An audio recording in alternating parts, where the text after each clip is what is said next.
what separates you? What allowed you, do you think, what separated you from back in the late 80s, early 90s? And when you said you just kind of dominated and took over in tournaments, you mentioned that players play tight, no one was taking a stand. Were you like contrarian? Was it that you were more aggressive? Like, what were people studying back then? There was a super system. You've written many books. What was that? What was the way of methodology of studying? Like, because it seems like people, like, if you 3-bet pre-flop, it was crazy until in the 2000s. Like, were you 3-betting a lot? Give me, like, stylistically what separated you, or what were you doing differently than other players? I mean, it was very nice in that era. I could do a lot of 2-betting and 3-betting. And so 3-betting was super effective for me, but sometimes just 2-betting, just raising before the flop. You know, you sometimes would have tables back then where they just weren't making enough stands. So the blinds and antes are up. They all made it deep because they were super tight, and they continue to play super tight. So I'd raise, raise, raise, raise, raise. I just kept folding, folding, and I'm just building blocks. I'm just accumulating chips. And then when I was at a table where I couldn't do that, where I had to sit on my hands for 2 or 3 hours, then I just sit on my hands, because then you had to play super tight. And then 3-bets were always effective for me. 3-betting I started using a long time ago. Just 3-betting light. I just realized if someone raises and I have a great read on them, but what separates me from everybody else? What is my methodology? Completely read based. Now, if there's flaws in their math, that's fine. I was able to expose that in the 80s and 90s and early 2000s. But what really has kept me in the game is reads. So when they can be trained as much as they want to, they still have to look at me when they're making weak raises and re-raises. And I don't think I've been as sharp the last 3 or 4 years, maybe because I need to have some kind of glasses. I'm talking about, I'm home for 5 weeks straight. I'm really thinking about getting the laser surgery, because you have to see everything. You know what I mean? And a lot of the great young players haven't seen me at my best. They just know that I keep getting there. They don't understand how. I had brought my mom on a trip to swim with dolphins and study shamanism in Florida Keys. I had brought my brother to LA with me and a bunch of places, cruise ships. And I told my dad, I want you to go to New Zealand or Australia with me. And he said, no, I want to go to the main event. I'm like, no, I'll come back in 3 months. Same answer. I said, no, don't do that, because I'm not even going to be able to pay attention to you. I'll come back in 3 months. He said, that's where I want to go. I said, fine. I said, if I win it, I'm going to buy you a new car, and I'm going to win it. Wow. So he flies out there. I remember the first morning, he wakes me up at the Golden Nugget at 11 a.m. and he's brought like a tray of food I've asked him to bring, but he forgot the bananas. I'm like, damn it, Dad, you forgot the bananas. Gotta have the bananas, man. That's important. And I'm like, and my dad, you know, I mean, my poor dad, he's like, you know, he's never, you know, and the next day he had everything perfect, woke me up at 11 a.m. But I wouldn't let him watch me, okay, because my mom had watched me and I'd freaked out and blown a tournament earlier. Okay. And so I'm like, all right, Dad, just hang out close by, but, you know, not actually physically watching me yet. I'm not ready. And so he was in the truck. ESPN was there in 1989. There's a whole show on this, me winning it. And he was in the truck. And the minute I won, my hands are up in the air like this, right? And you can see it on the YouTube video. And then I turn. And the reason I turn is my dad's running up the aisle, but there's $1 million in cash. This is 1989, sitting on the table.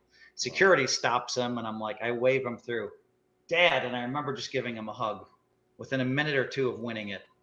And, you know, and just saying, oh my God, this is the best moment of my life, and my father's there. And then fast forward to 10 minutes later, he's being interviewed, I'm being interviewed, and I glance over and my dad's like, well, we knew Phil was special when, you know, and he's going on. And I just thought, this is great. Here's my dad doing all these interviews. I'm doing all these interviews. And one of my lifetime goals, which I did write down, lifetime goals, which is the 4th chapter of my book that I've talked to you about. Yearly goals, writing your blessings down, taping them on your bathroom mirror, both of those. Hate hurts you. I talked about that chapter a little bit. And this is writing down your lifetime goals. Well, one of my lifetime goals was, you know, win the main event. So check Tell me about the learning process. How did you go from being a donk like the rest of us to Phil Hellmuth? Desperation. I talk about that a lot in my book, Poker Brat, and in my book, Positivity. Two things seem to motivate people in this planet. One is desperation, one is inspiration. And so there were just a lot of times where I just needed the money. I'd be down to forehand in a World Series tournament. Yes, I'm a bracelet guy, but I'd be like, all right, Jack McClellan, what's first, what's second, what's third? There's 5 of us left. Okay, I need to make the final 3. That means I can't play a hand unless it's really strong. Let everybody else bust themselves out. Desperation helped me a lot. And studying No Limit Hold'em. And when you're studying and talking with people about the game all the time, you're going to have certain observations that are going to help you. So I'd call it like my study group is like Mike the Mouth Mattisau and Brandon Cantu. And then people laugh. And I'm like, why would you laugh? These are great players. Well, they haven't gotten there in a while. Well, Mattisau just finished 24th at the Commerce main event, right, the last big poker tournament played. And I was helping him and he was helping me. And so talking about poker all the time helps, and then thinking back, there's a lot of times also I blew tournaments. I'd go back and say, all right, you made a mistake. You can't do that again. That's why I like the series, JG. That's why I like the series. Because if I blow a tournament one day, I can play No Limit Hold'em the next day. And if I blow that and I just keep fine-tuning and fine-tuning and fine-tuning. Talk about some of your relationships with some of the top pros and maybe how it's perceived and what it really is. Daniel loves me and I love Daniel. It's very simple. We get along great together. We're great together live on ESPN when he makes fun of me. He does a great job making fun of me. He's like, that's my job, Phil. And he really does do a great job. And there's a lot to make fun of. I'm a little too egotistical, all of the stuff that I do in public. And so, but Daniel loves me. I know this already. And, and he's never attacked me inappropriately. He's never come after my family, my wife, anything like that. He's only come after me as far as Phil's not a good poker player. And he's good for me. I think he's delusional, but he thinks I'm delusional. I think I'm the greatest poker player in the world, in Texas Hold'em tournaments especially. And he thinks that, that I'm not in the top 100. So he'll say I'm delusional for thinking it, even though I keep having all this great evidence behind me. And then, I think he's delusional for not recognizing that I'm top 40 at least. Come on. All these guys, you have to go back, JG. You have to take it back in chunks of time. Over the last 5 years, there's not many players that have a better record than me in No Limit Hold'em tournaments where we're playing in the same event. In fact, it might be nobody. That doesn't mean that Fedor Holtz isn't great. That doesn't mean that, that some of these guys aren't just super talented and great players. But in the same fields that we play in, not many people have the record over the last 5 years.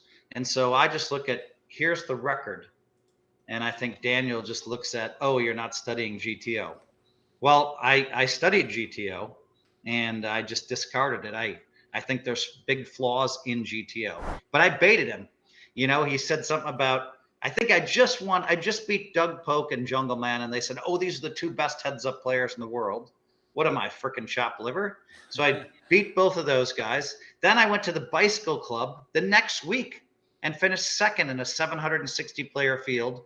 For my first WPT, I was heads up 11 million to 11 million. I didn't get it done, right? And then Negreanu talks about I'm overrated at poker. And I'm like, why did you wait until I beat the 2 best heads up players in the world, allegedly, and finished second in this field of 760? I thought Daniel's delusional. He hasn't won a tournament for 3 or 4 years and doesn't want the spotlight on him. So he's coming after me. But I thought, wow, I'm going to have some fun with this. I'm going to have my first little Twitter war. But I thought 10 moves in advance. I'm going to do this and this and this. And I realized if I acted fast, I'd be baiting him. So he's like, oh, you're overrated. And I'm like, okay, name 40 players that are better than me. Yeah. But I came back really quickly, forcing. So then he came back quickly with 40 players. And I said, I'll bet $100,000 you're 40 players. So every time they win a bracelet, I'll give you $100,000 in cash. But when I win a bracelet, you give me $4 million. I offered that right away. He declined. Okay. Which was smart because 1 or 2 of his guys has won a bracelet. maybe 3 now. Right. But I won one, so he'd be down 3.7 million so far. As far as dealing with being Phil Hellmuth at the table, it's an enormous advantage, right? And I find I do a lot better when I'm really nice to everybody at the table, because people, they wanna shake my hand. I realized this by 2006. Everybody wants to shake my hand. Everybody wants to ask me a question, and that's fine. That's normal. It's natural. And so, you know, I'm very patient in those situations. Occasionally someone asks me a super awkward question and I get thrown for a loop for a few minutes. Like, there's always these awkward people, right? And that's okay. But then I have a strategy for that too now. But generally speaking, because I have a reputation for playing so tight, I'm able to steal more pots, right? And you know, everybody kind of likes that saying when I say to them,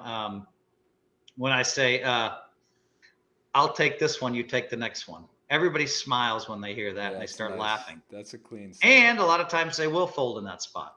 And sometimes I have it, sometimes I don't. But it feels like I'm able to use my reputation to accumulate a few more chips. You want a good beat hand, JG? What's that? You want to hear a good beat story or no? Yeah, I want to hear a good one. 1 for 1, eye for an eye. Good, because I like telling good beat stories more, actually. Yeah. So I'm playing at the final table. I want to call it 07, maybe 05, maybe 09. And for some reason I limp in. Not even. I limp in with what? It was an odd year. It wasn't a, it was an odd, one of the 5, 7, 9. Okay. I limp in with king 7 of diamonds. Might have been, anyway, whatever. Let's not guess the year. I limp in with king 7 of diamonds at the final table under the gun. Okay. Weird play. And it goes, everybody folds, and the blinds both call, and the flop comes down king, queen, 9. And I'm like, all right, I trapped these guys, right? All right. And so they both check. I fire. The guy who has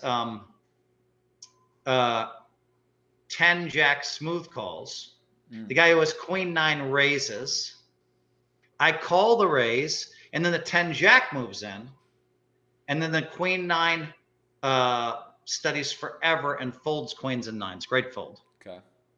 And I decide that this is the same goofball that moved in with me with deuce 4 offsuit, and I could see he didn't have it. And I called him with ace 3 offsuit for a stack. Okay. Right. And I'm like, could he be doing some goofy move again, like 9-10, or, you know what I mean, or queen 10? Because he'd moved in with deuce 4 the day before and he'd sucked out on me for a big pot, I convinced myself to call.